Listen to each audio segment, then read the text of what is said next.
Hello, everyone. Welcome to the First Ones to Die podcast. We hope you're having a wonderful day. My name is Jonathan. I'm here with Jerome and Alex.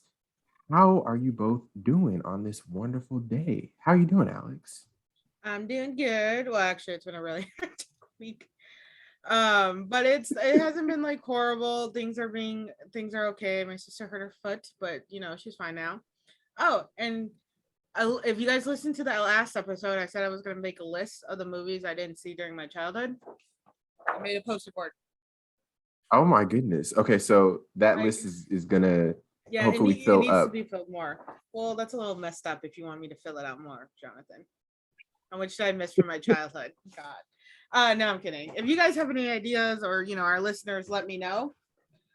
I kind of scribbled Yeah, send Chicken us Run because I suggestions. think that was one of the ones I hadn't seen. Chicken Run's the one, that weird one people keep talking about to me, which makes no sense. Mhm. But then again, childhood films seem never to make sense, and I still stand by that Home Alone comic. Anyway, other than that, that's literally all I've been doing. How about you, Jerome? How you doing? I'm good. I've been chilling. I've been chilling. Like a villain. Yeah, I've been taking some acting classes with so I got a new acting teacher, so she's cool. Shout out to Rachel Glass. And then also yeah, that's about it. Oh yeah, and because I've got Hulu, I finally caught up on One Punch Man. So I've watched all of season 2. Feel good about that. Can't wait for more. And also started watching Reservation Dogs as well, the new Taika Waititi That's show. Wait, One Punch Man. That's the guy in the yellow jumpsuit with the red cape, right? Well, it's a white cape, red gloves. Okay. The I've yellow never jumpsuit. heard of that or it. I think Kaylin mentioned it to me one time, or I had asked something about it, about a bald. He's bald, right? Mm-hmm. Yeah, I mentioned. So he explained it to me once. It's a I very didn't. funny anime. I love One Punch Man. It's really good. Um, and that's about it. It's been a pretty chill week. Nothing too crazy going on. Yeah, still haven't seen Venom 2, but I'll make time I know. to I'm go dying see to see it. that. With all the reviews that are out, I Same. need to see it now. What about you, Jonathan? What you doing this week? What have I been doing? Working a little bit. Someone hit me this week. Like My car. physically or your car? Oh, Okay. okay. You No, my gotta leave. car. No, About to say, yes, Jonathan someone had to hit Gotta me defend leave. his in my honor Yeah, I car. real was quick. like, It's just like, what'd you say? Nah, Gibson, don't hold me back. Don't hold me back. Gibson did not hit me, but someone who was driving for Instacart did, unfortunately. oh, And so yeah, that's a thing. I'm okay, but my car took a little bit of a hit, but it's not too bad, but there's damage. So thankfully, um, insurance is involved and they are getting on it. that's good. And at least you're okay. I mean, in the end, that's the important thing. Yeah, thank you. First ever car accident. And I'm like, but I'm thankfully that it wasn't my fault. And I don't know what was happening. I think the driver was distracted or something, but Wait, and driving like, for Instacart, he was pulling into an apartment building. So I'm assuming he was like looking at his phone, checking to make sure it was the right address. wait, like first ever car accident ever, or like just drop stuff, or like in LA First ever car accident ever. for real? Yeah. How? How long I've, have my you been sister's what my do you driving? sister's mean? never gotten into a car accident. She's like How? 23 Like I've been hit now. twice. I've hit people. Insurance has always been involved. It was though. But like, how has nobody hit? How long have you been driving? How long has she been driving? You first. How long have you been driving? I've been driving since I was 17, but I've only had my car since 2015, so 6 years. Still feels like you should have been hit eventually. Or at least like, yeah, no, what I'm saying is like car accidents like literally are a thing that statistically happen to everybody. I Mhm. guess now statistically you are one. I guess so. I mean, there's been little like little, not like accidents. I've definitely accidentally like tapped a car when I've been parallel parking, but like nothing that made a mark or anything. That doesn't count. Anyway, I find that very strange. Anyway, But then again, Squid Game. Yeah, Yeah. Squid Game. Squid Game. Anyway, Let's talk about weird and crazy. But before we talk about it, we would love to invite you all, our lovely listeners, to like us, subscribe to us on whatever platform you're listening to us on, and give us a follow on social media. And if you're watching the video version, you might have seen a cameo of one of our beloved characters on the podcast. So that's an incentive to go watch the YouTube channel. We have a YouTube channel as well where we post all of the video versions of our episodes. And with that being said, and extra stuff as well. Don't miss the extra stuff. With that being said, the main event is Squid Game, which premiered September 17th on Netflix globally. It is a Korean survival drama where hundreds of cash-strapped players accept a strange invitation to compete in children's games. Inside, a tempting prize awaits with deadly high stakes. A survival game that has a whopping 45.6 billion won prize at stake.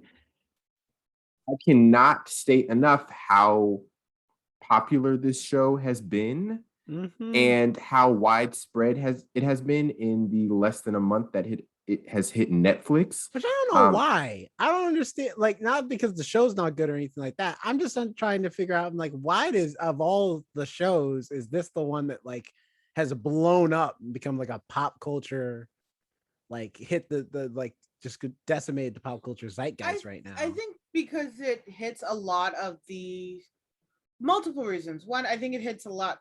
This is before spoilers, so everyone watch your tone. Yeah, so just if this is your first time listening, we will warn you when we go into our spoiler section. Right now, it's just our overall thoughts. So I think it hits on because a lot of us during because of the pandemic have created a high level of poverty, in just normal income households. And it's how far you would go and what you would deem like in your moral coding. Are you actually killing these people, or they are being killed by somebody else, but you're kind of involuntarily also killing them? And I actually had that discussion with my sister. She was like, we're like, yeah, we would do it, but we wouldn't do it at the same time. Because like, yeah, money. And if everybody's willingly playing, then is it that wrong? But at the same time, yeah, it's kind of wrong because you're still leading to somebody's death. And I think it's also that hypothetical question people have all the time is, would you do it? Because I mean, I'm trying to think of a movie. There was another movie or show that came out like this, less graphic and less intense, I feel like. And it was just like, it's that whole thing of, would you do it to get this sum of money, to like get out of debt, to do all this stuff? And it's just that plays that with that moral code in us all. I was thinking the same thing, because I was actually like, right before we got on here, there was a Washington Post article asking why it resonated with specifically so many Americans. And they were saying that it was the portrayal of economic despair. No pun intended, economic despair, title of a book written by one of our friends of the podcast, Taylor. And much like Parasite, which was also a movie, this isn't a movie, but I didn't like Parasite. That's another discussion. But anyway, anyway, I didn't think the title fit what it was. But anyway, that's your problem. So no, there was lots of problems. We'll have our Parasite discussion on another day. But anyway, it's so like it's a Korean drama like Parasite that depicts the economic despair of the country, and that can relate to Americans as well. Like Alex was saying, with the pandemic and everything, a lot of people are not where they want to be economically. And I don't think a lot of American media typically explores that. So you do ask yourself, Well, what would I definitely do in not this from this situation? perspective, because most shows in America that tackle it are still trying to be like, yeah, but then they pull like this person like, you know, hit it big and now they're doing all the right things with their money, but up here comes that drug problem again. It's all very cliche the way the It's West does it also that versus like the East. the It's very the like real. West, It feels real. yeah, the West also has a big, I was gonna say problem, but a big thing with ending their movies on hopeful endings. Like you're Mhm. right, it's the whole ending it. Well, they saw what they did. They drummed the destruction they did. So now they're giving all their money to all the people, you know, all the loved ones, all that. They started a charity fund. They're doing it right. They're trying to wipe the blood from their hands. They may have like PTSD from it, but look how many people they helped. In the end, they may be psychologically damaged, but look at all the good they've done. And this really is just like he can't he can't do it either, and it doesn't end on a hopeful note. Instead, it ends on a very sad note, a more truthful note, I feel like.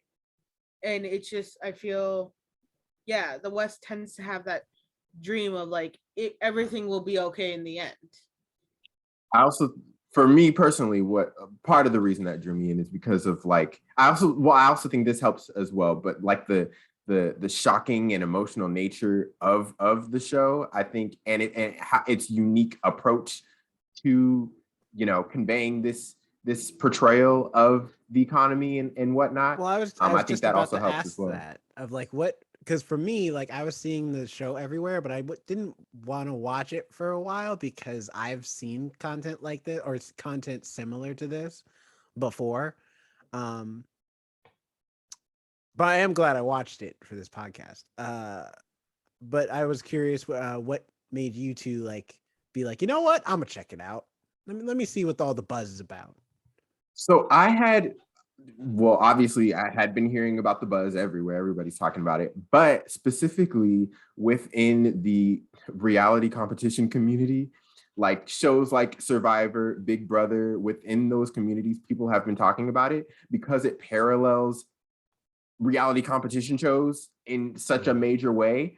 Down to the competitions are probably the big main thing, but the alliances, the backstabbing, the even down to the final.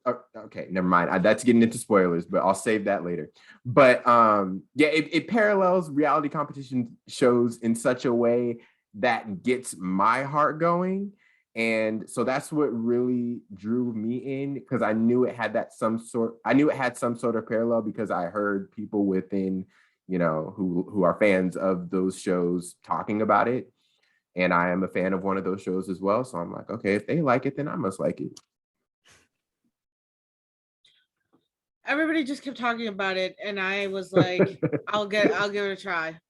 And that was literally it. I kept seeing it on TikTok and Instagram, and I'm like, usually I avoid buzzy shows like this because you'll see all the spoilers. I kind of know a thing. I'll watch it and be like, oh yeah, I saw that happen. Oh yeah, that happened. I saw that on Instagram. So I kind of just avoid them altogether, because then when I watch it, it's kind of, you know, bland. I eventually see all the big scenes. But this was the other one I was telling Jonathan earlier, that the ending wasn't spoiled for me by social media. People haven't been talking about the ending.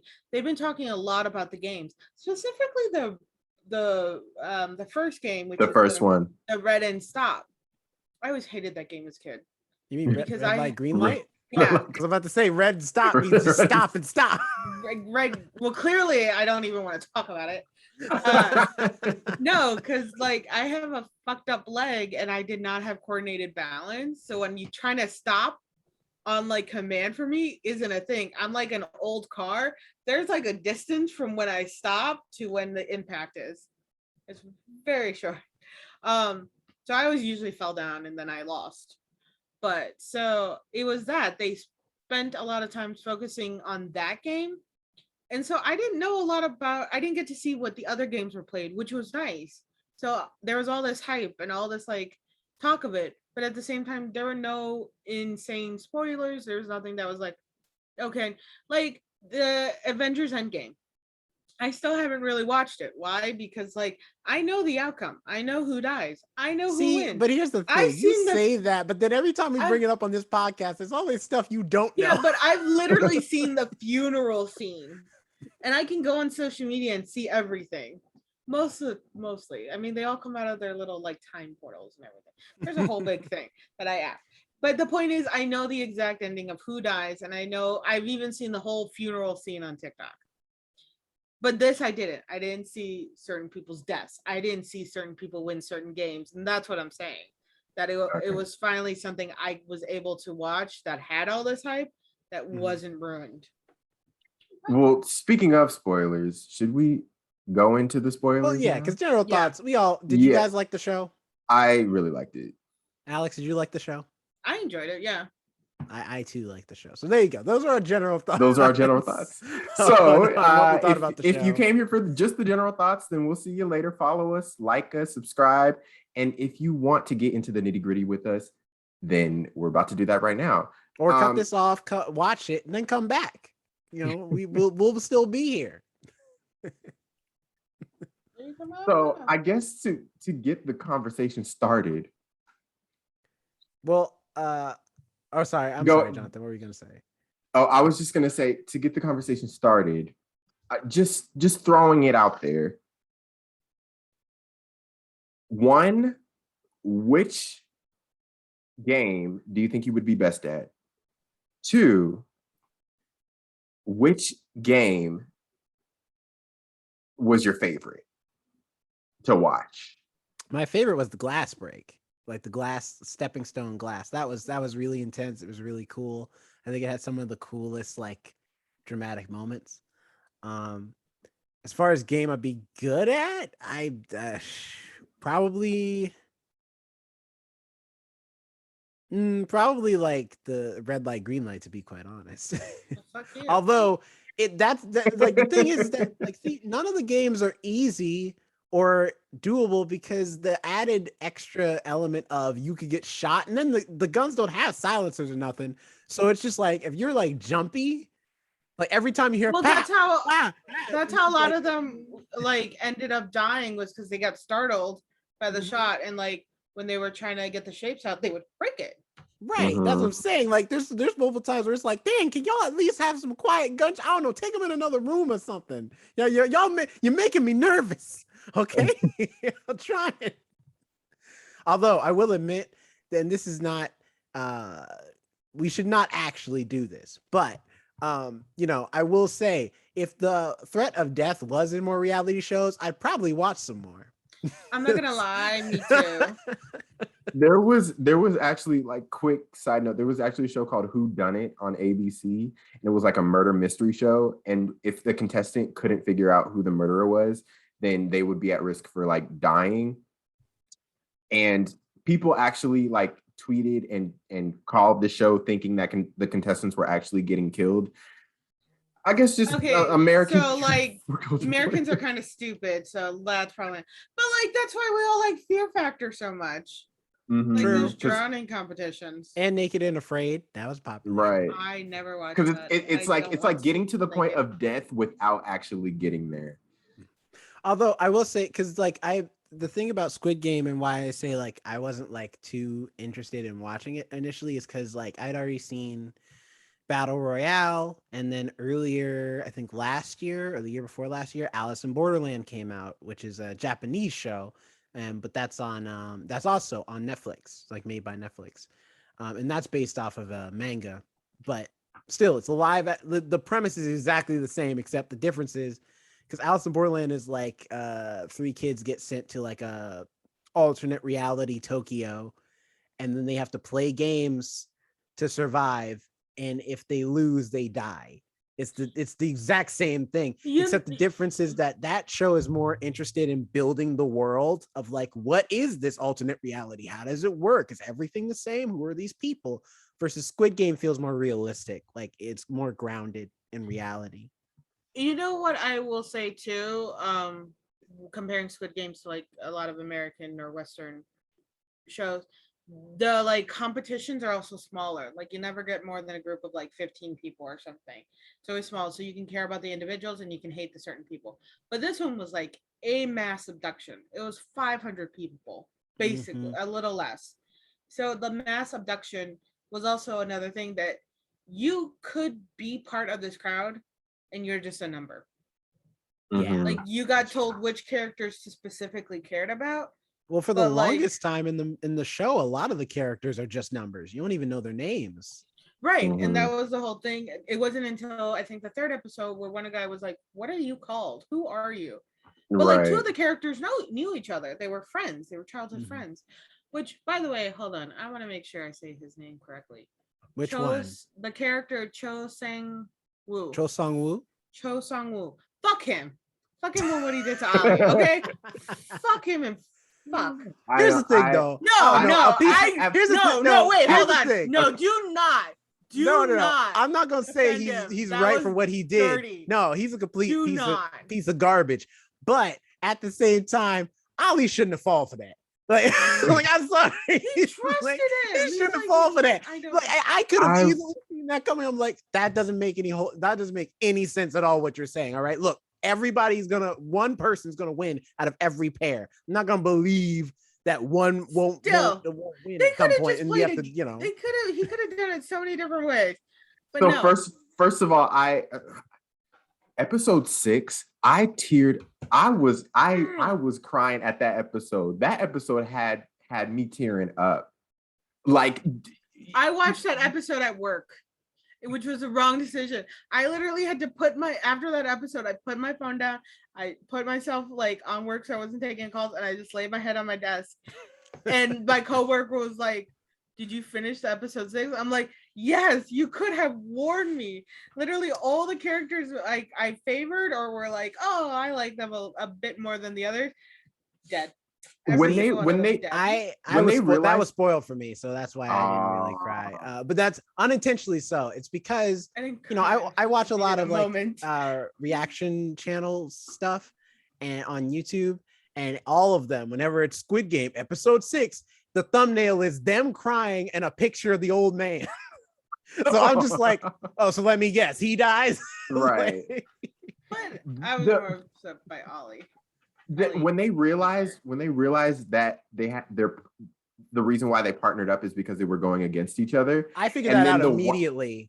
Like after they were like, we're gonna pair up, and they're like, yeah, we're gonna get this. We're gonna get these marble bastards. And I'm like, how about what if y'all are playing against each other and not against other teams, though? Right. And then when the husband and wife just turned and looked at each other, it was such a weird reaction for me, because I almost like, it was kind of a funny moment, but it was like also sad at the same time. It was like, just this is why you don't set up with the same partner. Sometimes you got to mix it up, baby. You can't play the same person every time, because you never know. That's true. You never know. And then two, usually partner games never end well. They're a 2-person game. Of course it's going to be. But I think they thought like, oh, the last one was 5 against 5, so it must be 2 against 2. Right. But I can't really think of any childhood games that's where it's 2 against 2 other than like basketball. But not even, that's not. I used to play like the card game War. I think I played once, and me and my sister got really competitive. We can't play. Well, War, I've only ever won one game of War in my lifetime, because the game just keeps going. All it is like, do you have a higher card than this? Yep. Okay. You just pass back cards. Like, you could do that for hours before anyone actually wins, and that's like the whole deck. One thing I wanted to say about Cho Sang-woo is that, yes, I hated him by the end, but he kind of played the game the best. Like, if we're talking in terms of he did everything that was within the rules of the game, he kind of deserved to win at the end, especially since Sung Ji-hoon, I hope I'm saying that correctly, Sung Ji-hoon, the main character, especially since he did immoral things in some of the games as well. So it's not like they were completely wiped clean of all their sins by the end. And going back to the reality Well, competition I'll give you, show Ali aspect. was innocent though. You can't take that from him. All right, Ali ain't never backstabbed nobody in the Yeah, game. he didn't ever. backstab anyone. Neither did wait. neither did Kang. Yeah, The she actually girl. didn't. Yeah, she actually ended up helping people out because she let them know little tidbits of what she saw. Mm-hmm. But in that reality TV, that's where I saw a comparison to this will be my last reality television competition show analogy. No, it won't be. But in that world, reality TV fans, they're like, we want the backstabbing. We want someone to just go in there, swear on their kids' lives, and then backstab their allies at every chance they get. And then once people actually do that at the end of the game, they're like, we hate you. Why did you have to do that? Why did you have to send out our faves?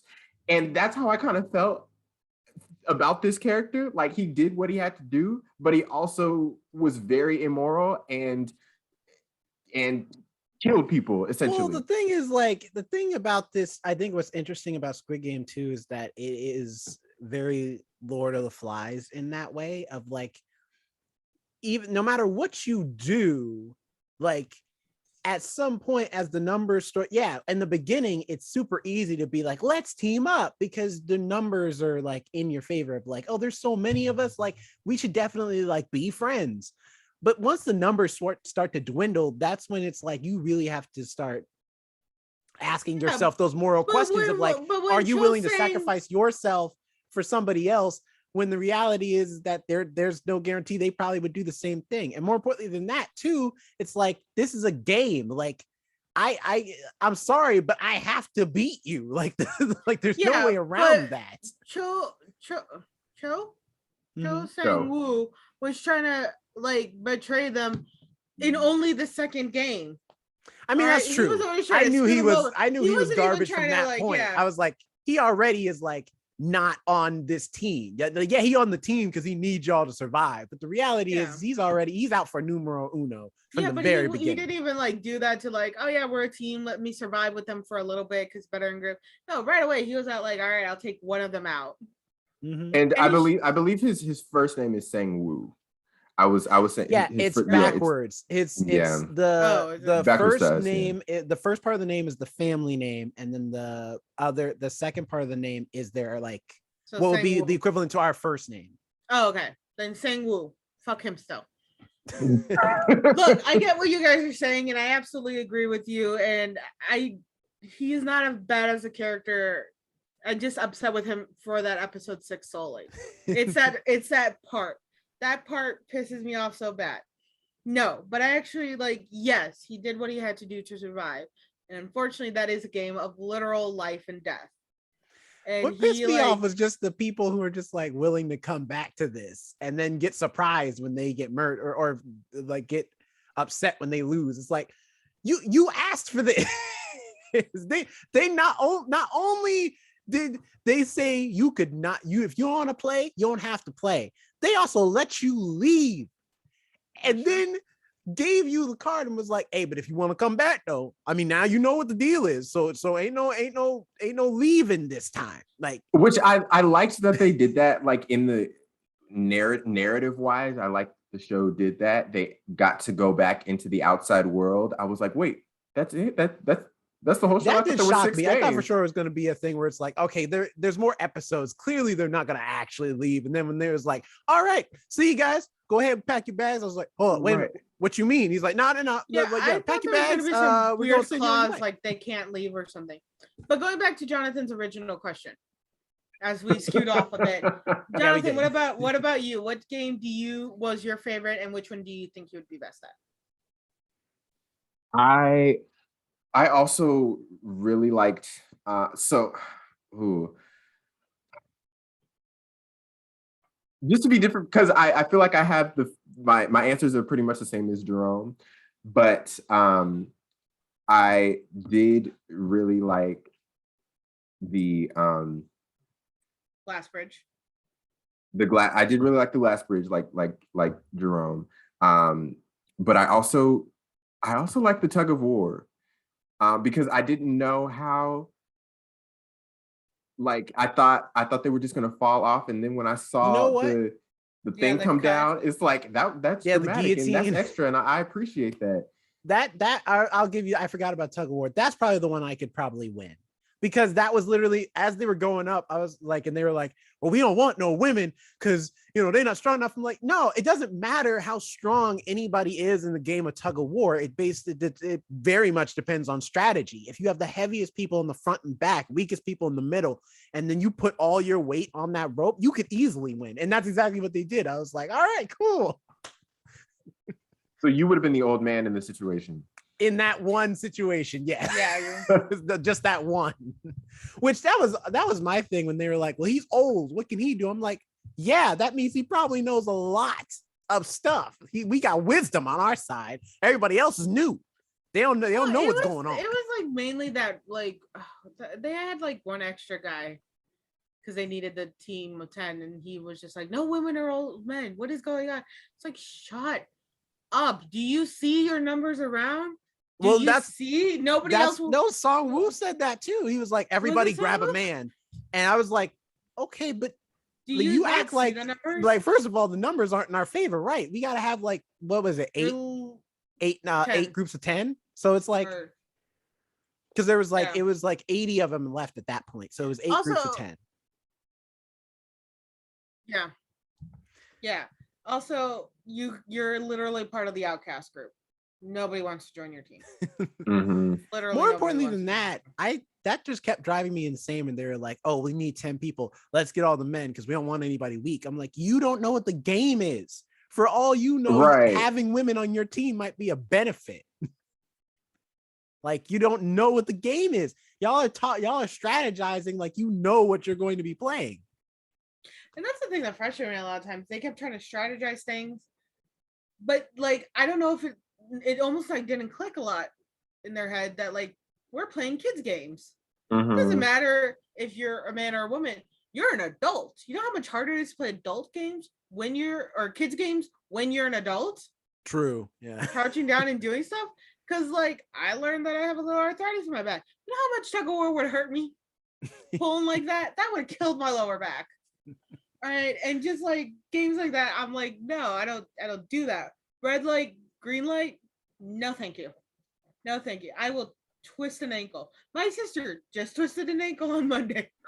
Like, I'm old now. I have accepted this, and those people were older than me in their 40s and 50s. Y'all gonna break something. I thought about it.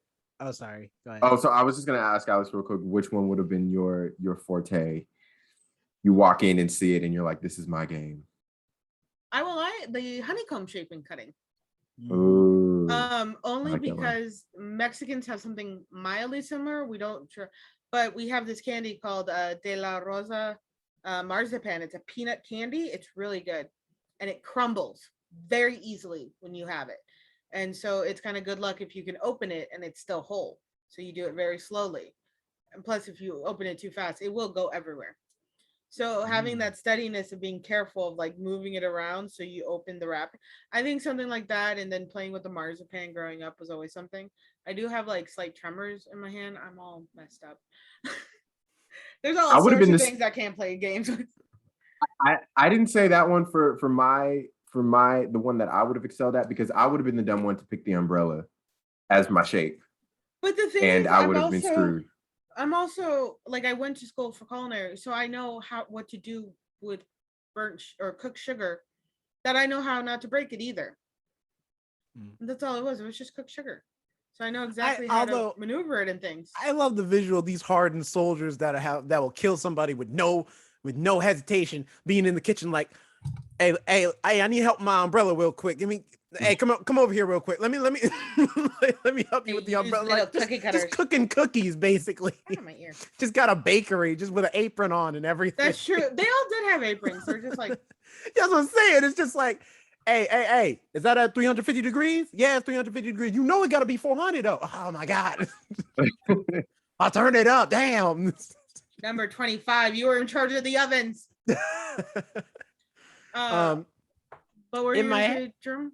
I was just gonna say, in my head though, knowing myself, if I was ever in that situation where I was that much in debt, because I just love that idea when they're like, nah, we not playing this game no more. It's not like that. He's like, hold up, before y'all, okay, I understand y'all upset, but before y'all go, y'all, let me just show you the money real quick. And I love it. They were just like, it don't matter how much money it don't matter how much the amount is, we still, dang, that money's still falling. It just started stacking up.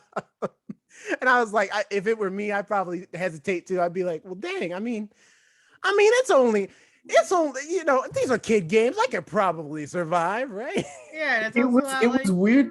It was weird to me that nobody was thinking about the fact really, or they didn't vocalize it if they did think it, that only one person was going to get that money. Like I could have told you that on the first game. Like they were setting it up so that only they to me it felt like they were operating in the sense that if you got to the last game, you were going to get the money regardless of how many people were there. It was obvious that only one person was going to get the money. The rest of them were going to die.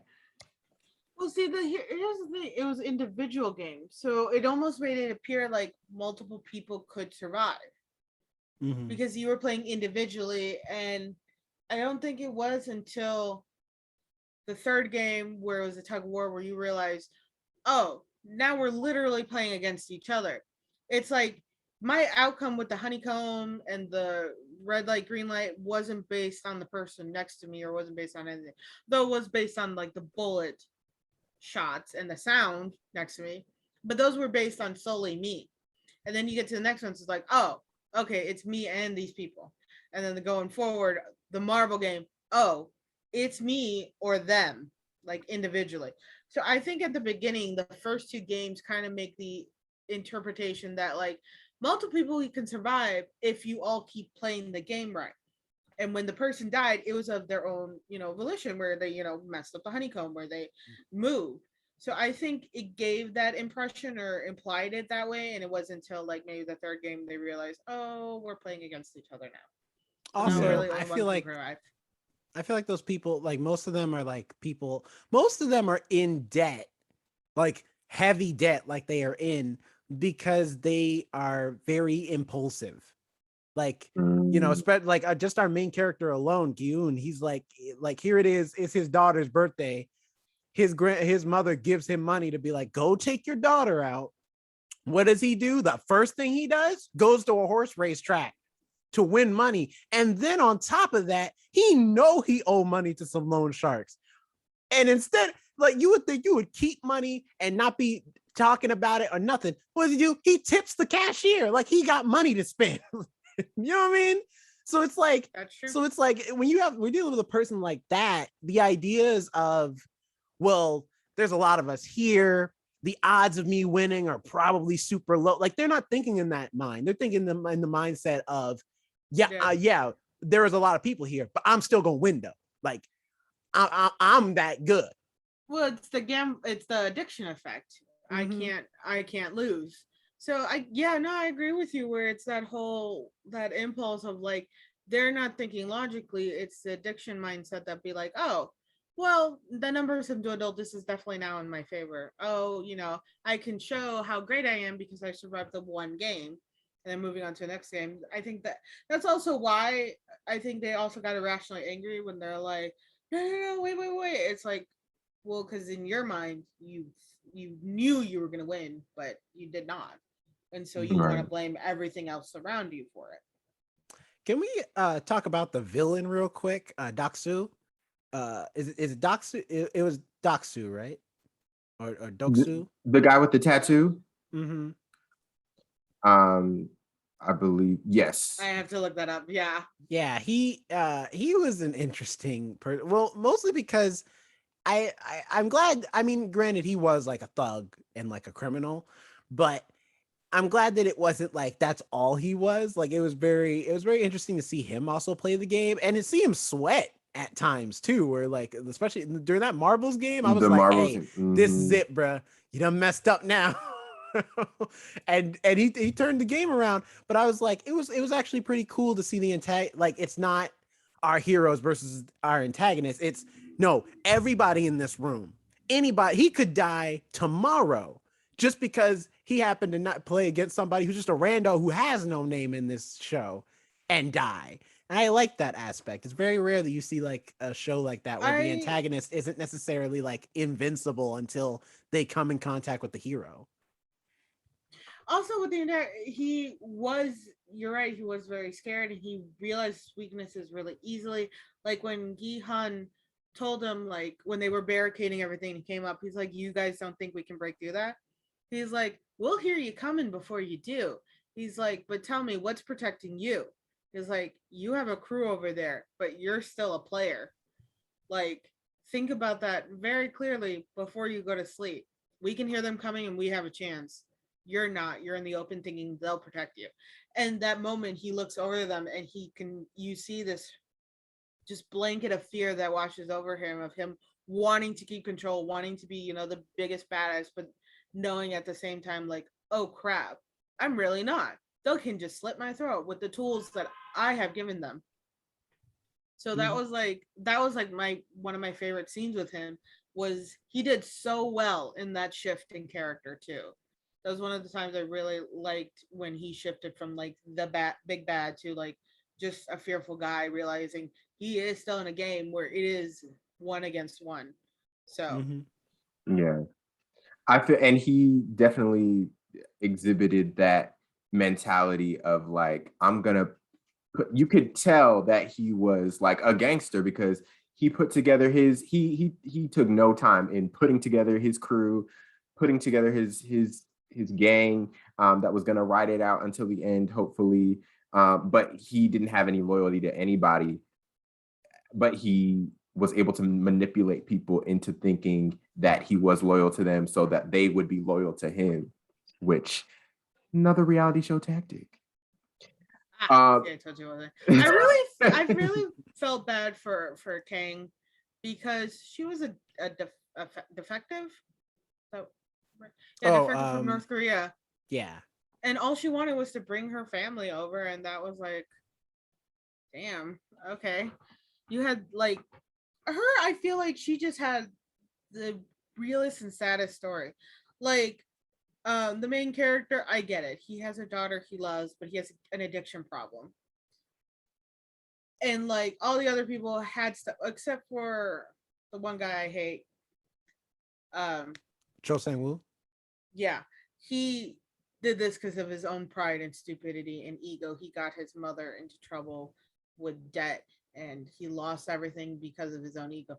She really was an orphan. She was just trying to save her family, rescue them. She didn't get into debt because she gambled it all away. She didn't get into debt because she was foolish. She didn't get into debt for this reason. She got into debt because they literally skipped out on her money as she was trying to bring her family from North Korea to South Korea. I think, honestly, she was the only one with an honorable backstory for me. I would say Ali too, because his debt wasn't that he did anything. He got hurt on the job and then had to pay all the hospital bills, and his boss refused to pay the what's it called? The salary for the workers. Yeah, the employee it's a benefit. I forget what it's called. The workman's comp. Yeah, I know workman's comp. Right, he refused to pay the workman's comp to cover it. But and so he owes the hospital a lot of money. He also refused to pay salaries for the workers as well because he was like, ask the other workers if they've gotten paid, man. Mm-hmm. And then he pushed him into that stack of bills. I'm glad he got his hand crushed in that crusher. I was just like, yeah, he doesn't see how it deserve feels? His it don't hand. feel too good. Now do it. Now I'm gonna take this stack and I'm gonna run.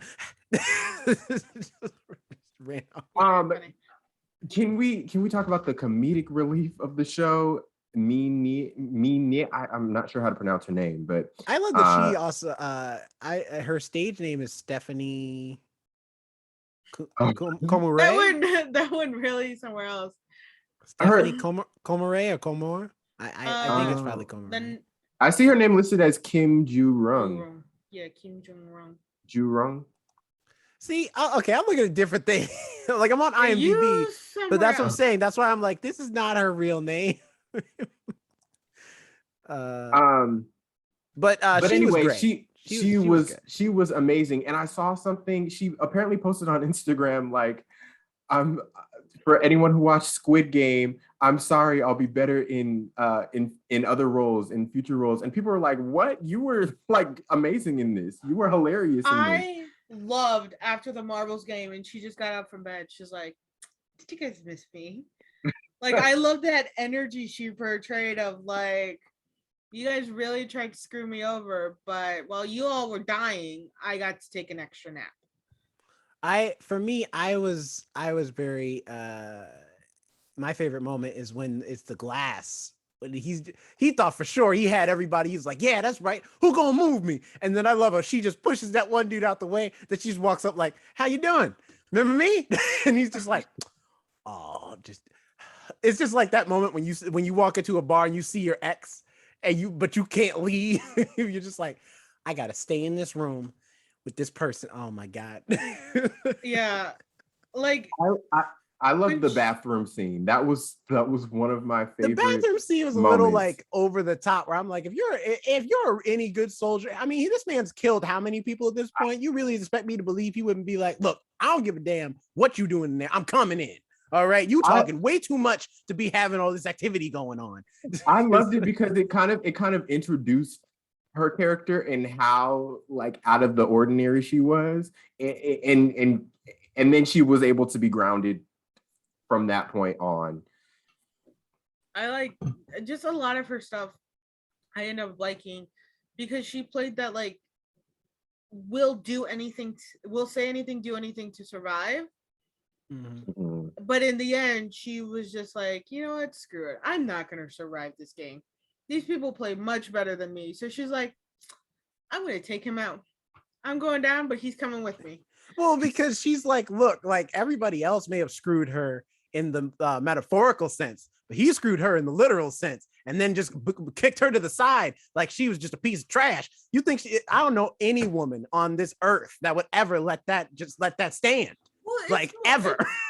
It's more so that he was like, yeah, she had a security for a second. He's like, yeah, you're part of my team. And then he just literally physically and metaphorically screws her over. No, a lot of the other people didn't screw her over. In fact, she got saved in the tug of war games by joining the old man's group. Well, yeah, but that was by default. They didn't want her. She was the only one left. And so they only had 9 people. So yeah, but they just like, I guess I'm joining your team. Or something. But no, and I liked her just because she just had that like chaotic energy. She had such a chaotic energy, and it was just fun because you really didn't know what she could do. Mm-hmm. You knew she would say and do what she wanted to, like, but she never actually like murdered somebody like in that like prison fight style. She never like forcibly pushed down another character and dragged. Well, she did push that one dude on the glass. Yeah, she pushed him into what's his face, and then like the big guy pushed him off the edge. So technically, she got that guy killed. That's at the end. I'm talking about. I meant like at the end. I meant like during the like show. She was one of the characters that didn't directly sabotage the other characters. Also, I would say she technically got what's his face killed, the guy who was mad because there was no food for him left when it was like the egg and the soda and stuff. Because she's the one who came with the idea to cut the line, and then after that, like that dude got beat to death. So that's kind of on her. That dude was gonna get killed anyway. I mean, hey, kudos to him though. He wasn't scared of that like charging the guards. Yeah, but he wasn't scared of that big dude at all. He was just like, I don't give a dang how big you is or how bad that tattoo look. Dang it, you took my soda and egg. It's on. Didn't the girl who snitched, they killed her, didn't they? Yeah, they killed her immediately. She was the first to die. First to be on this podcast. She won. Can we talk briefly about the cop storyline and how that fit into, you know, his storyline? The longer it went on, the less I cared about his story. Yeah, he's the one. If I had to pick like a weak link of this show, that's the one where I'm just like, I'm sorry, I have honestly forgotten about your whole journey to try and find your brother. Like, I don't care. Like, and it didn't really affect. No, in the grand scheme of things, it didn't really affect. I thought they were gonna like find out about the compound because right, of him, and then like but save the player so that way they don't have to compete down to one person because the police would show up and then be like, oh, we're saved. There's 2 of us here. Awesome. And it's like, no, But that really would have been for naught. You were saved, but now all that money gets taken into evidence, and you oh no, just someone's gonna take that money. All right, the police will take the money. The players get shit then. I really loved like sorry. I just loved how like you did forget about his story. Cause you were like, oh, that's right. You're and the random like selling of the organs. It's like, oh, you're part of that now. You Oh, yeah. somehow managed to grab the one mask of the person who was part of this. So that's lucky too. And also, how did nobody notice the like minivan rocking on the boat? The one minivan while everybody's is like rocking really hard. I'm surprised he even got that far because I was like, okay, it's very clear that you're tailing him. Ain't nobody else on this road but you and me. Like, if I do that all the time, just driving normal on the highway where there's multiple cars. I'm like, I check my mirrors, like, all right, is anybody following me? Like, so driving down some long stretch of road, taking every turn with me. At no point would you think, oh yeah, I'm definitely being followed. Like, he didn't even try. the guard, I mean, I was wondering how his phone was charged that entire time. How did how was he able to charge it the entire time? He used recording and texting and like all this stuff. And yeah, no, I agree with you, especially with recording. My battery dies. Right. You know what though? I mean, like with maybe because this show does leave off where there could be a season 2. And we never officially see him die. Like he gets shot, but then he falls off a cliff. And in the rules of TV, if you never see the body, for all we know, he could still be alive. If you get shot off a cliff, you're usually alive. Yeah. So for all we know, he could show up in season 2 and be like, I was alive the whole time. And Squid he got Game shot in the shoulder. If I got anything to say about it. He got shot in the shoulder. He didn't get shot in the chest. Or the head, because it's like this dude has been like balls on accurate with the headshots this whole show. He missed on purpose. I think he was trying to save his brother. Like, I'll shoot you in the shoulder and you might be able to swim your way to the shore or something. Yeah. But that's the best I could do. I will say, so I was seeing articles about Squid Game with the VIPs at the end, you know, the multi-millionaires, billionaires, people. Were those bodies breathing, by the way? I'm sorry, I don't mean to cut you off. Were those bodies, those painted bodies are freaking me out. I'm like, okay, are those people? Because if those are people, this is really messed up. I actually don't. It was weird. They look like, yeah, they were very still like statues, but I was like, I swear at moments I could see them rocking or breathing, and I'm like, okay, I think they're real. I can't tell. They may have been real, but they weren't trying to be real. I don't know. So Forbes magazine actually wrote about that part, and they didn't like the villains because they said they were kind of obnoxious and annoying and blah blah blah. And the VIPs, yeah, the billionaires and rich people, the VIP, and I was laughing because I was like, do you not know real billionaires, or did you want to just continue the fantasy that billionaires are mysterious and dark and alluring and cold? Because like, have you seen the billionaires just in the US alone? Like, one's literally building a rocket, right, to just go to space, just to hang out, like not even like do anything. He's just he just wants to go. Most of the millionaires and billionaires have been like on reality shows, are very plump, and like are kind of gross looking, and there's nothing cold and mysterious about them. They are literally tweeting all the time when they don't need to be. They're on Instagram all the time, showing off their wealth, showing off their body, showing off like, look at this giant feast I got for 3 people. What do you think's happening with all that food? Forbes magazine, like, what? Also, I'm sure Forbes is just mad because the only American characters are completely obnoxious and like complete jackasses. So, but that's the reality. Because that's the reality. Accurate descriptions, right? Of, like Americans and billionaires. Exactly. Like, yeah, they're awful. They're American. We are not great. We are very nice. There's a reason almost every country hates us. Like, we are not like the best representation of the good-natured people in this earth. Even us who are considered lower class or middle class. Anyway, I was telling my sister I would love to like because she was like frustrating me one day. I'm like, I get it. I get why people want to go out into the wilderness and like be free from everything. And she's like, why don't you do it? I'm like, because I'm so American and spoiled. I need my blanket and my bed, my orthopedic bed. All right. I have like orthopedic soles in my shoes. I'm like, I like having a fan on me while I sleep. I am too spoiled. I am an American child.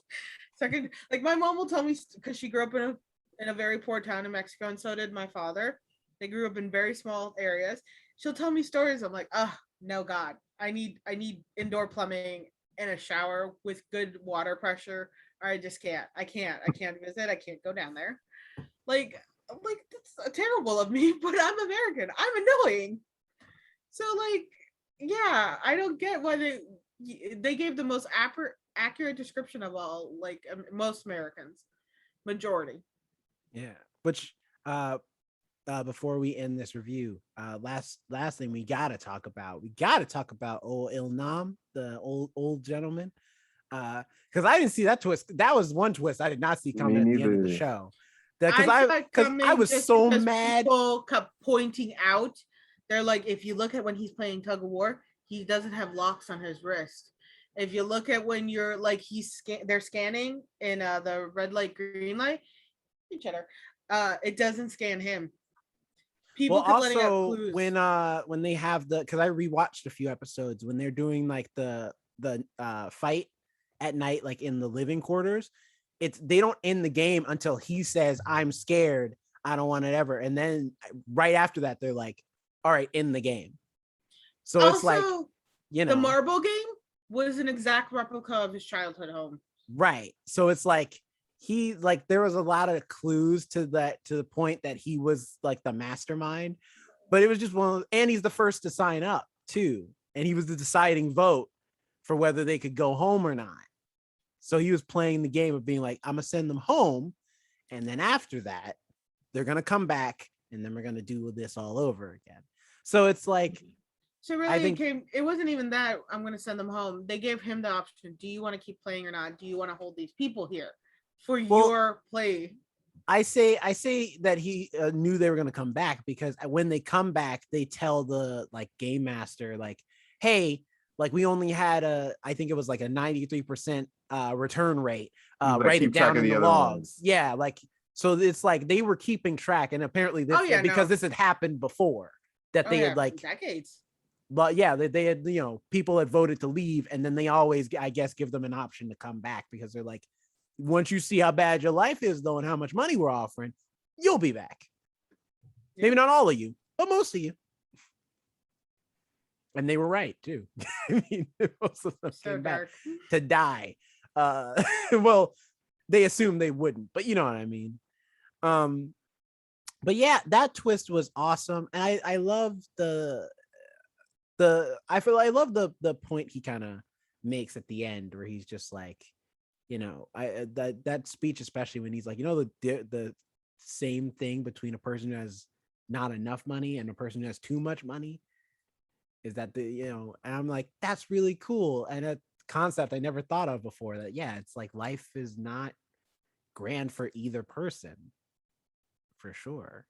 Well, me and my sister had this like conversation because we were discussing like very privileged people and how they'll get inserted into a role they're not ready for, or like even if they're well deserved for like, so as brown women, we have to prove ourselves not only in the way of our skin color but also with the way of our gender. We have a lot to prove for ourselves, and sometimes it gets tiring and we get frustrated. And then we have people who, the white males who have parents in power that get them these positions.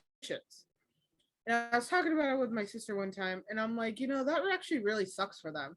And she's like, what do you mean? I'm like, well, if you think about it, even if they're great for this job, even if they, went to school, they studied, they worked really hard to get it, in the end, for a fact that their parents got them this job, that they interviewed, they wouldn't have gotten this interview without the parents' influence or something of that nature. Now this person has to constantly prove themselves, and even if they do a good job, even if they show you, they're all you're gonna always think is, well, daddy got you this job. Even you could work so hard, but you're still known as that person that like your work has no real value because of who your father is. And we feel like they're only going to move forward because of who your father is. There's no way to prove that you are good on your own. And it's the same sometimes the way with being a person of color or being a woman. There's no way to prove you're good enough on your own. Oh, why? There's a program. You need a diversity hiring. There's always something that people hold against other people in that way to discredit your work to make them feel more valid. And it's the same way with like rich and poor. Well, he didn't take care of his life, he lost all his money. It's a discredit. Well, he has all this money and he's unhappy. What's his problem? You know, they're putting so much stock in the money, they're forgetting like mental health issues is a real thing with anybody, money or not. You know, sadly, abuse again goes into money or not. You know, and I think people take that one factor and hold it so much just to discredit somebody that in the end, what is that saying? That it doesn't matter the life you lived, good or bad. We all have the same size graves, and we should start treating each other as such. Although, except for the pharaohs and the Egyptians, they do not have the same size graves. They have insane graves. But that's what I think when he said that was that whole like it's a discredit to one's life because you put so much value in the one thing they may have that you don't, and that's all you're willing to focus on about them. So, but I agree Jonathan, with Jonathan. what do you think about the old man? I about the old man in general or the ending, the revelation. Both. So the ending, the revelation, we find out that he was the host. I guess I wasn't really as invested at the very end because I had kind of moved on from his storyline. And I thought the show was going to end sooner than it was. When I paused and saw that there was still 20 minutes left, I was like, what, really? but but the old I loved him in the game. And you know, those kind of clues piecing together, I can see how he was, you know, the master of the whole thing. And it does make sense.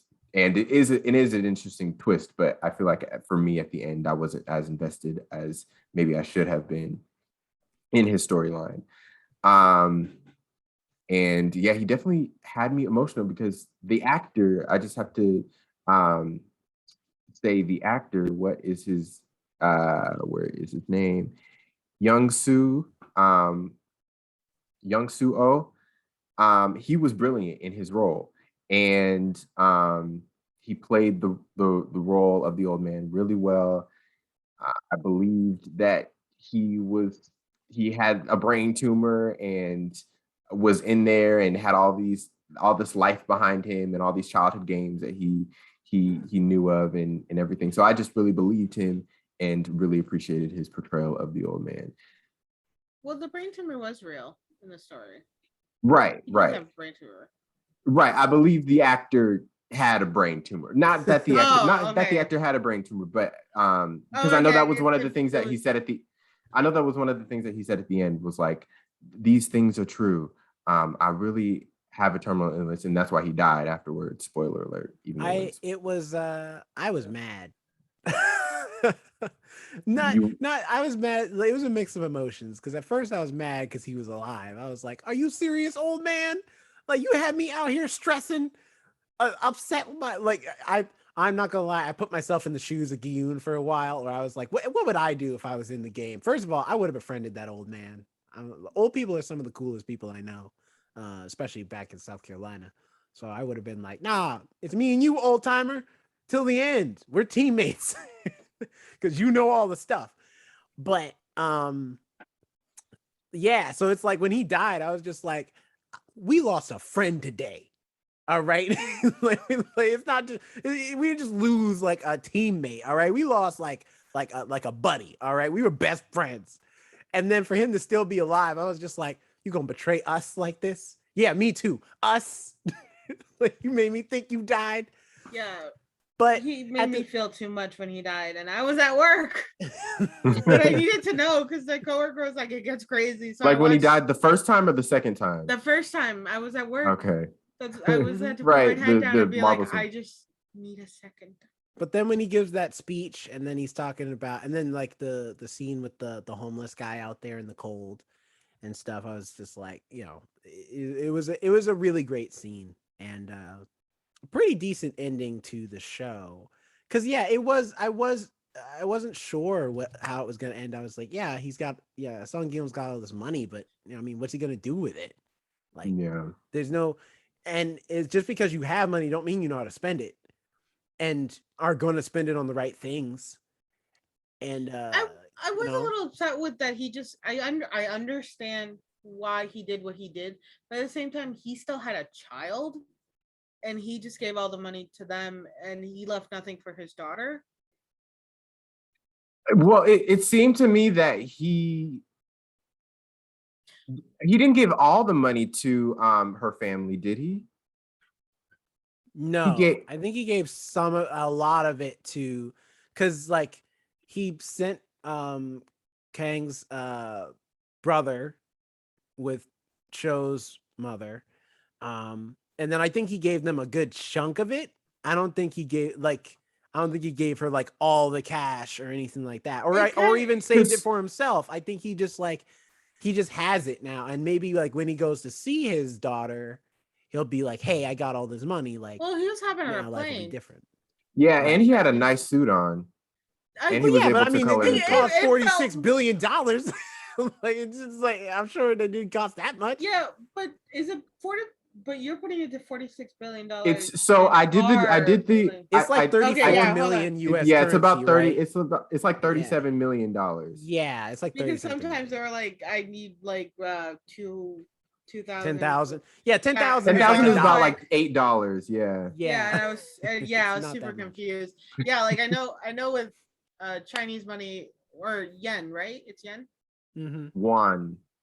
No, Won. that's Korea. Korean is won. Chinese no, I know is with yen. Yeah, I know. No, I'm yen. correcting Jonathan because I think he still thinks you're talking about Korean. No, currency. I'm talking about Chinese Oh, money. I thought you were like, asking what the money in the show was. Yeah, I know how like 200 yen is like $1.50 for us. Right. That conversion style. So I didn't know how much that. I kept thinking about doing the conversion, but I never did it. So sometimes they were like 1,001, and I was like, "What? Wait, now I know this is not right." Here's the thing, though. I thought about throughout the movie, where I'm like, throughout the show, where I'm like, yeah, okay, yes, you did win the money, and now you've got 45 or 46 billion won. Okay, but you still don't have a real job. Like, it's just like people who win the lottery. Nobody needs a real job. Well, here's the thing. It's just like people win the lottery. Just because you win the lottery does not mean everything will be all good, because money runs out if you're not replenishing it back. Not if you have $37 million. Okay, Jonathan, if he starts spending it on a bunch of plane tickets and a bunch of other things, starts giving the money away to family members who died during that, because I'm sure he's going to give Ali's family something. He's going to find them and going to be like, hey, here's a little something on the side for your baby, and from Ali. You know what I mean? Like, eventually, the money's going to, my point is, the money's going to run out. If you make, let's see. You know what? I actually always thought math. about that with winning money. I always thought I'd put at least 3 million in CDs to be accessed like so many years later, and that actually, CDs with like interest charges that allows it to grow if you don't touch it, and you can't touch it. I always did that in increments of 5 years. My brain always went that way, but then again, I think my brain doesn't work the way other people's brains. If you make $100,000, if you make $100,000 salary every year for 80 years, that's $8 million. And that's working for 80 years. Most people don't make that much money. So that's true. Like the average income would be like 100,000. And like that's when you're living the best life you can. Well, right. Yeah. I mean, I guess he's a chauffeur, so I guess it's not like he's not making any money. But it's just a thing where I'm just like, all right, just don't spend all this money at one place. Like, you doing a lot, bro. That would be the problem. Yeah, that would be if anything, that would be the problem. I would be worried since he had this past, this gambling past, I would be worried about him spending too much of Also, the money. I had questions. I was like, okay, did you ever actually pay? You owe a lot of money to both your bookies and the government. Did you ever end up paying either of those? We don't address that. We don't. And he's been back for months. Right. That's what I'm saying. No, that's actually a really good point. Season two, which was what I was gonna say for like one of the last things we could do before we wrap up. What do we think is gonna happen in season 2? Because obviously at the end of this season, we see him call the Squid Game again, and they say, "Hey, just get on the plane. Don't worry about us." But he gets off the plane, and it seems that he's gonna try to dismantle the Squid Game. Yeah. So what do we think if there was a season 2, which there probably will be since the show is so popular? It might be I hate to say it, this would be super cliche if they did it, only because a recent movie has done this, but it probably is what they might do, is an all-star round, like all stars, where it's like work? like the first season like was all the random winners. people. This like season, all style. the winners are coming back. Like Hunger Games style when they brought back all the winners from the last they always do that. What is it? Recently we had Escape Room did that. First movie, random people. Second movie, all right, all the winners are coming back. I'm just like, okay, I don't know who any of these people are. You might as well have just picked random people. But I think also what might be fun is if the brother is like to blend in, he joins the game or whatever to kind of sneak around or something. I don't know how, but maybe he's still on the island. Like that's the only other thing I can think of that's like a twist that I think it would be neat to see like the people who went against Jinhun for like his booking, and like some of the people that have kind of like harassed him throughout life because of the money and bets he made, like the people at the racehorse, kind of throw it on there. It's like, okay, we'll double your money, but now basically you have to let everybody die. Will your moral code say these are human, or these people, who physically hurt me? Or are you going to try to save them? Is it that easy to save people now that you're looking at the people who have hurt you? Like maybe. Before he wanted to save the lives of the others because he had grown to like love them and care for them. But these are people who have physically and probably mentally abused him because of his own comings, of course. But like, can you do it now? Because it's basically going against, would you save your bully? I just thought about this, or it could be interesting if the next season is they put him through a series of games, but not to try and kill him, but to test him so that he'll be the new game master. Because the brother won one of the Squid Game rounds, and we never get an answer as to how he became the game master after that. So I'm wondering if we're going to get those answers in season 2, because they're going to put Gyun through the same thing to become the new game master. I think the element of games has to be included in any future seasons, because if it were to go back to just a narrative like story, he's trying to fight off somebody, then I would be less interested. Or maybe they're going to try to make him one of the VIPs because now there's a slot open. And they're like, oh, it's true. You can take a slot open. Maybe they're like, you can take the old man's spot. You can take his money too. They're like, but you have to now be part of this. You have to be what you deemed. In the end, you can give your child everything. You can give all the players, families, everything you want. But you have to sit in the chair now and be part of this. You have to put on the creepy golden diamond masks. I was also going to say, well, Jonathan, before I say what I was going to say, do you have any season 2 predictions that you want to say? I mean, it seemed, so to me, I was like, oh, he's going to take him down, but it's probably not going to be as simple as that. And he's probably not going to be able to. And, they, like you guys were saying, they might somehow coax him into getting involved in this organization, company, whatever you call it, even further. And he just gets wrapped up into it even more, which would probably happen. So somehow he's going to get wrapped up into it even more in season 2. And it's not going to be as easy as just taking him down. Yeah. I was going to ask what you guys thought about the production design though, this show, because I think that's the other thing that's helping it sell it, is that everything is so iconic. Right, Like after from the that, Amazing. colors we really to gotta the end like this. set design, like it's so everything is super iconic It's just stuff. like, I gotta go. That's why I'm surprised this show wasn't based off like a manga or something like that. I'm surprised it's a very original concept because of how good yeah, it looks. and really quickly, apparently, I heard that the guy who wrote it in 2009 and was having trouble selling it, and it wasn't until recently when they were able to make it and sell it to Netflix. So testament to never give up whatever project you have. But yeah, it was like the visual design. I could not take my eyes off the screen during each episode. That creepy doll in the very first game that was like 16 feet high. She was amazing as well. And apparently that's the cast, the four main characters were on Jimmy Fallon, and they were saying that that's a popular doll. There's like a boy version and a girl version in Korea. And yeah. I love the like Based off of that. multicolored staircase. That looks super cool. The shots of that room was just incredible. That reminded me of the plastic toys when you were a kid. The orange and blue toys. They came in like the bright and pinks and the bright reds and greens. They're really like plastic, hard plastic toys by Fisher Price. I don't quite remember. You guys, they were. I can probably, like, if I saw a picture, I'd probably know. If you saw it, because that's what it reminded me of like when you used to stack them on each other or try to put two slides on top of each other to make a bigger slide. Really, you're just leading to a concussion. But that's what it looked like to me, like a Fisher Pricer's like play set going on with the plastic and the multi-steps. And a lot of there were only a couple times where I could tell that something was CGI.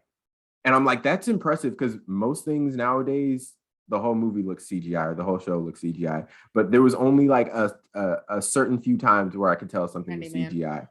I wasn't sure if the blood was CGI. That being CGI.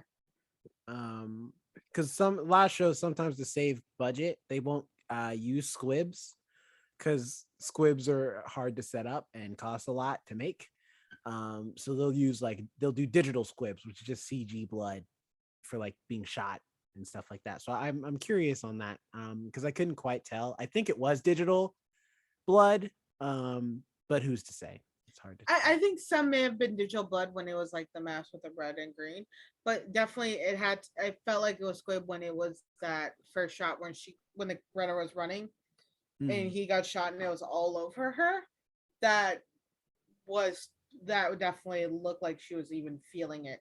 But then again, you're right. It could be in CGI and we would never know, but it almost looked like she was like moving it in her hands. And that, you're right, the CGI was insane with that. And just the production was off the charts. The lighting and everything. And I liked how they didn't touch anything when it came to like, things were still covered in blood.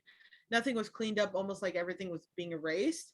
While the game was going on, things were really, other than the bodies being removed, things were left almost in like time and frame. So when that one guy, the doctor, came running back into the room where they had cut up the burnt sugar, you could still see the blood stains everywhere, and the dirt was still all like mucked and like kind of solidifying now. So that was really interesting to see, and because you can almost see when the productions or the crew has started cleaning the sets and changing it, but this one really felt like this set was for this and this only, and it hasn't been touched again. So I was very impressed with the set design. It was also so colorful too for such a dark show. Yeah, it was and very massive, bright and vibrant. Yeah, like I can only imagine. I'd love to just step on that set to see how big, because on TV it looks like it's huge. It looks like they had to take a whole like warehouse in order to build all this stuff, because they used a different room for each game as well. So they probably used the only thing I'm certain that they used a green screen, like one of the green screen rooms for, is for the glass part. They definitely used a green screen for that.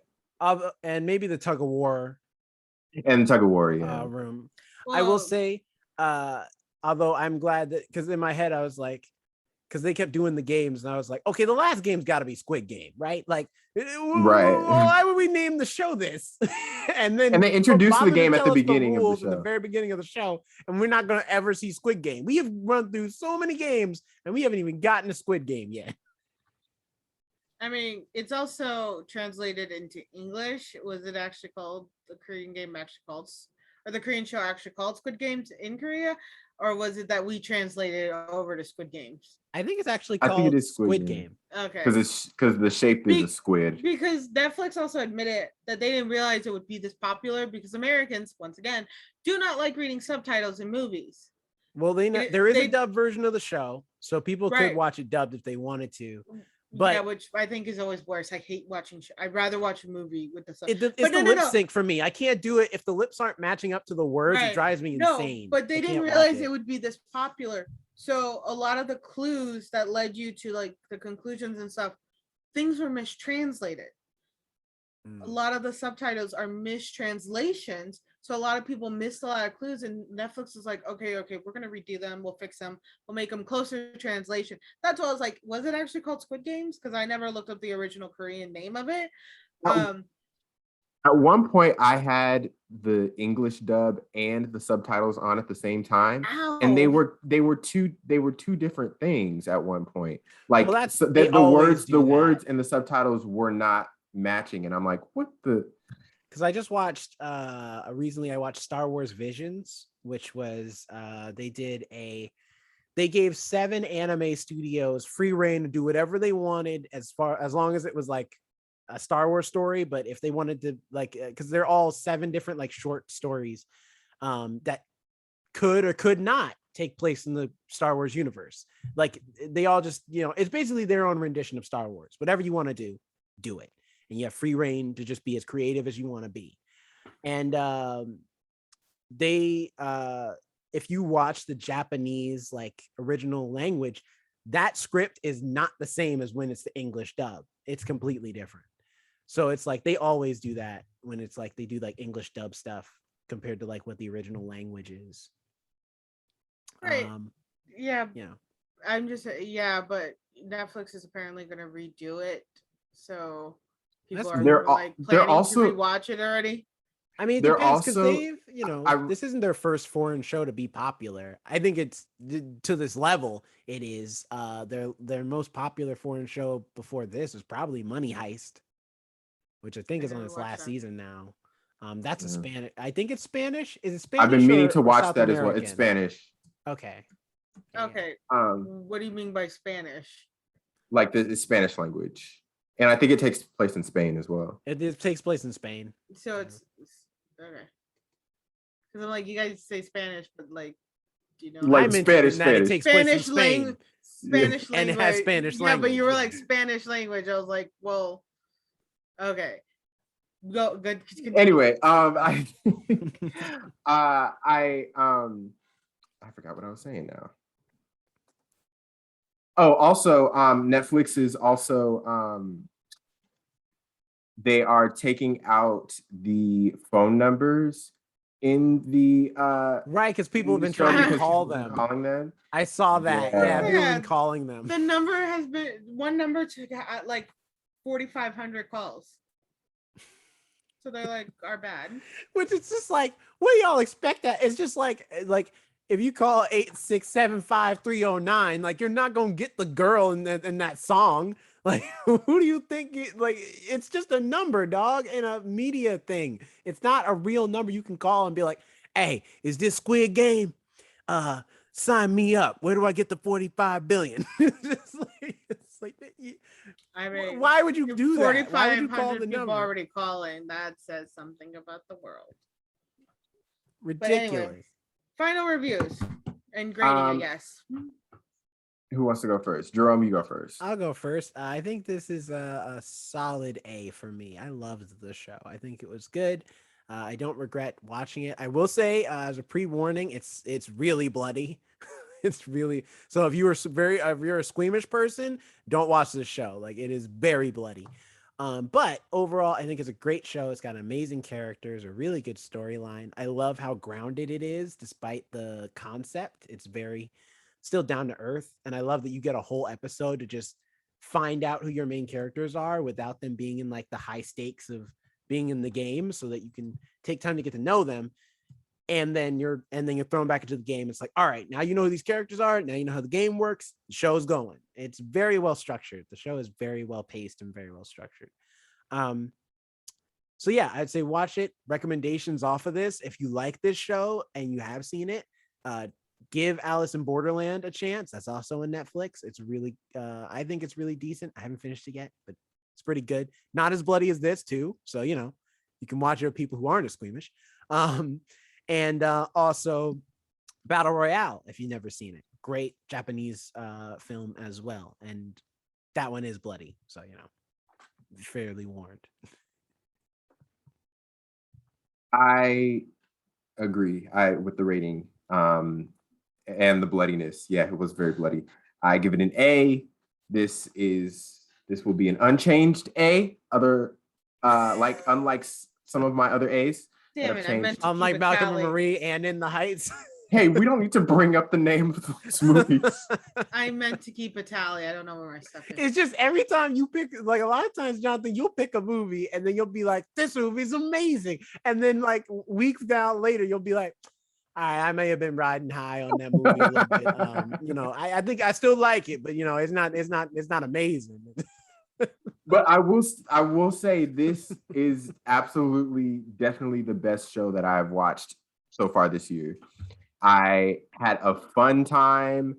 I was heartbroken at points. I laughed. I was intrigued once again, and I'm going to bring it up again, but it brought me on my reality competition show feels. And what I was going to say in the beginning, but it was a spoiler, is that you know how the final 3 contestants, they had a meal at the end? They do that on Big Brother and Survivor. Like whenever they get down to the final 3, they have a dinner, or in Survivor's case, a breakfast. And the final 3 just talks about the game and all that good stuff before they actually get to the final bloodbath, so to speak. They were having an eating competition too. He was like, oh, he finna finish his steak first, not the day. Just like, you don't know if it's game or not.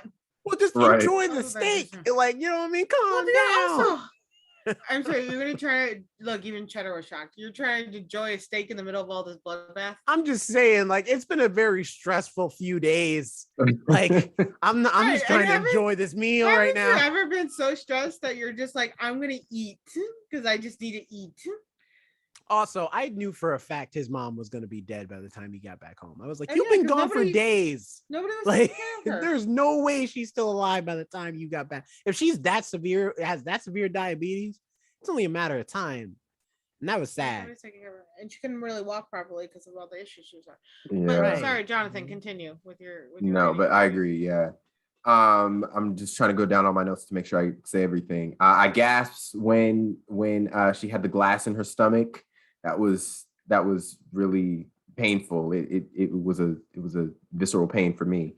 And also they were very generous with those times, because I was like, okay, 16 minutes has far passed by now, but we know for the go sake by of the your drama, own clock. It'd be no, like, we know for the 16 minutes. If you time it, I bet it would go longer than 16 minutes. And that first game, there was 10 seconds left. In the first game, there was 10 seconds left, and we got at least 3 minutes of drama. I will agree with that. That, like, especially in the first game, because everybody stood still for so long for multiple rounds. Yeah, the clock should have run out a lot sooner. It was only like 5 minutes or 10 minutes or something like that. Right. Well, they had to make the game fair for the first round because they knew they were going to shock some people. All right, they had to know that. It wasn't fair. They just stopped the clock. Look, I mean, they basically hung a dude, and for their own coworker, like for their own employees, to be like, look, the game gonna be fair. If you don't believe me, ask them. So they believe in equality and like giving y'all a fair shot. Right. Sometimes that's true. When they feel like it.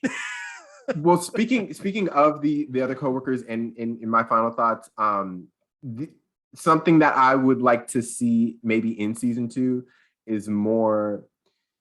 I typically don't like backstory, but I was curious as to what the reason why the employees were, how they got there, how they got involved, why they are involved. So there's a theory that because they offer the red card and the blue card, right? That they're part of the Matrix. Had he, no, I honestly thought that's where you were going. No, Jonathan, is the Matrix part of this show? They do reference the Matrix one time. They do. In the show. And No, that's fair. Look, you can't discount anything in this game. That if he had picked the red card, he would have joined the red team. Because they had the same thing. If your face gets revealed or your identity is known, hi Cheddar, you'll die. So that was their challenge. Do not reveal who you are. Because even the people that were switching like body parts they didn't know who the other person was. Right, they refer to each other by numbers. Yeah. Right. So they didn't even risk it with them. Like the people you're getting body parts with. In Cahoots, thank you. So there is that theory, but again, who knows? Yeah. Sure, season 2, never know.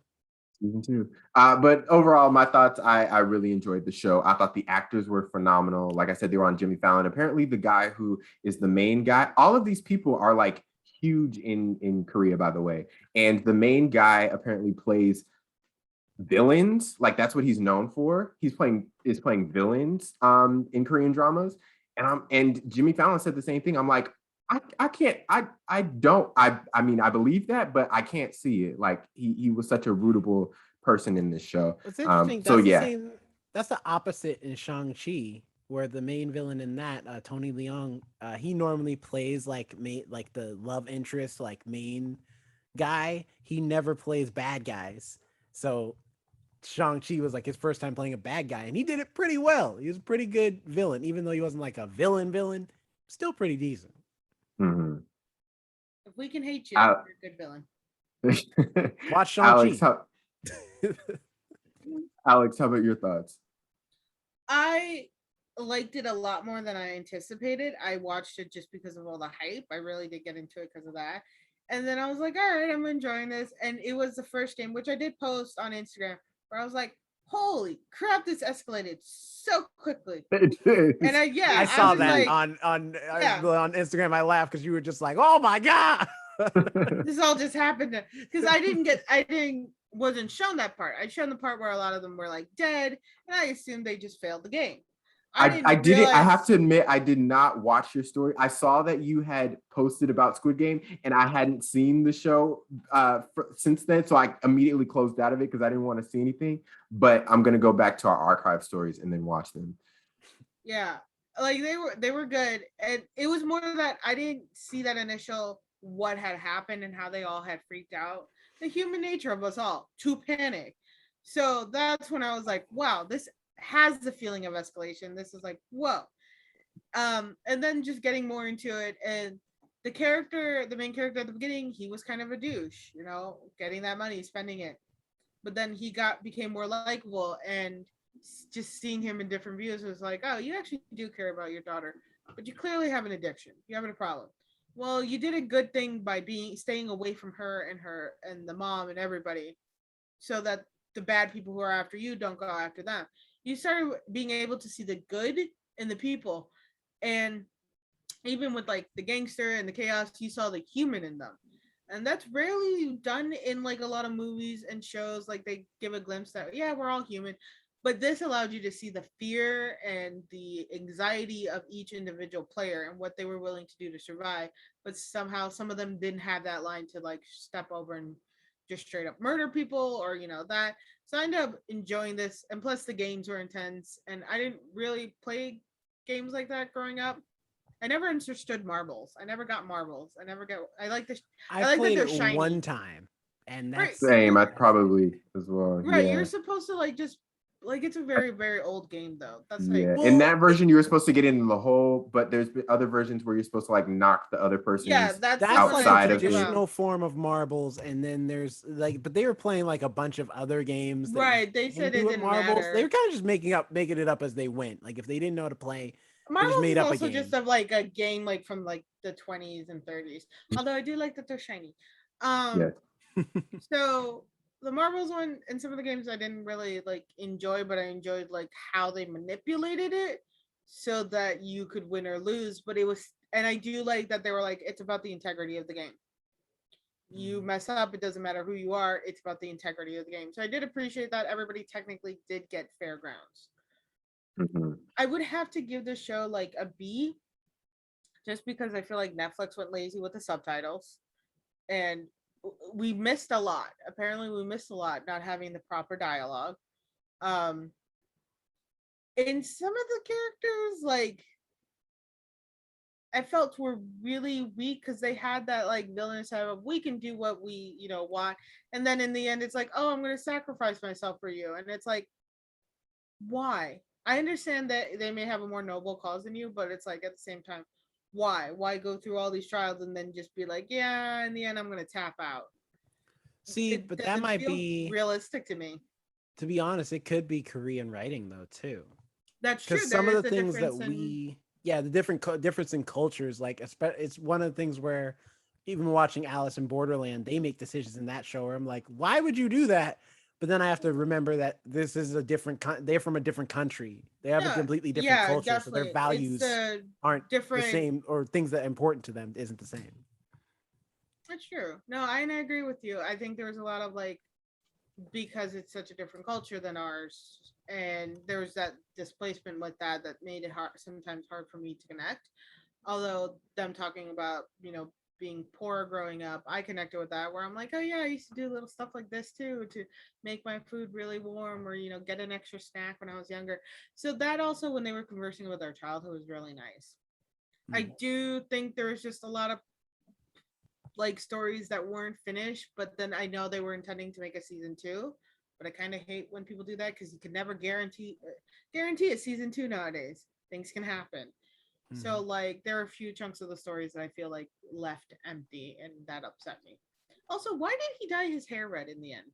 Yeah, that I don't know. I was just like, listen, that. dog, I'm sorry, but the red ain't a good look for you. The To barber me, should that get... was to me that was like to me that was like, because he didn't say anything when she said, what do you want? Do you want a chop? Do you want this, that? And he didn't say anything, and then just cut to him dyeing it red. To me, he was just like, do whatever, do whatever, do the She craziest deserves thing to you can have do. her behind beat. She is Yeah, up because it there wasn't even in like the a same solid red. It looks like one of those reds like teenagers put in their hair. That as soon as they take one shower, it turns to pink. Her and Martin Luther King Jr.'s barber are in the same leagues of just getting their tail beat down. Okay, now MLK, I'm not listen, they going were to pushing speak on MLK Martin stuff Luther back. King's All right, you look at King his Jr.'s. hairline, they were pushing his stuff back. Anyway, we're There talking was- about Squid Game. I don't. He in the See, league of trash barbers. That's a cultural reference I don't understand either. I don't understand that either. And Okay, I'm so that's in just the a Jerome culture. reference. So. Listen, look at his hairline. Look at it. Look at his hairline from when he started and by the time he got assassinated, they was pushing his So stuff Alex, back. what's your They don't Instagram? need- Wait a minute. Why wouldn't his hairline just be receding? I don't believe that. He was too young. When So my did the Squid grades Game? would be- Okay, anyway, yeah, go ahead. Anyway, Great. socials. There we go. Alex, I volunteer Instagram, you first. Alex and Nobody. I'm at Alex and Nobody on Instagram, and I handle the TikTok account, the first one's to die, where I post little tidbits. The newest one I post is me being unnecessarily mean. It wasn't mean. Apparently, it was my Chicagoan accent coming out that I keep forgetting about. Because that is a common phrase. What? What do you mean that's a common phrase? That's a just, common phrase over there. No, that's actually. I mean, yes, but it's a word. It's not even a phrase. It's just one word. No, that's how we express something that when we want something told, it's just like what? But it just sounds aggressive because out here, a lot of that accent is aggressive. What about you, Jonathan? Where can we find you? You can find me at Jonathan Keys on Twitter, Instagram, or wherever you please. And you can.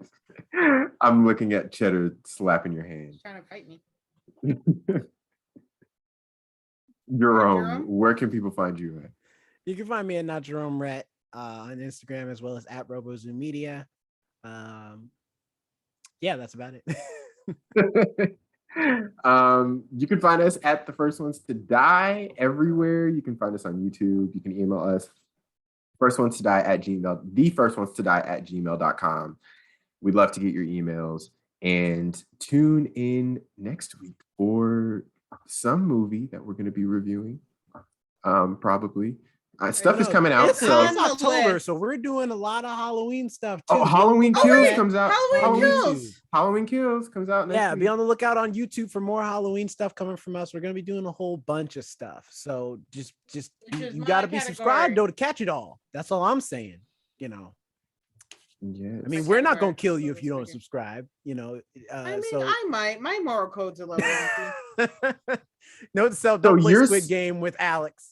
Right, for real. Definitely going to die. Look, I have repeated over and over on here. I have said, when it comes to killers, I don't need the fastest. I just need to be faster. See, and yet the one time, like one day we'll do another role play episode, y'all. And the one time you did, everyone was like, you died Alex for sure.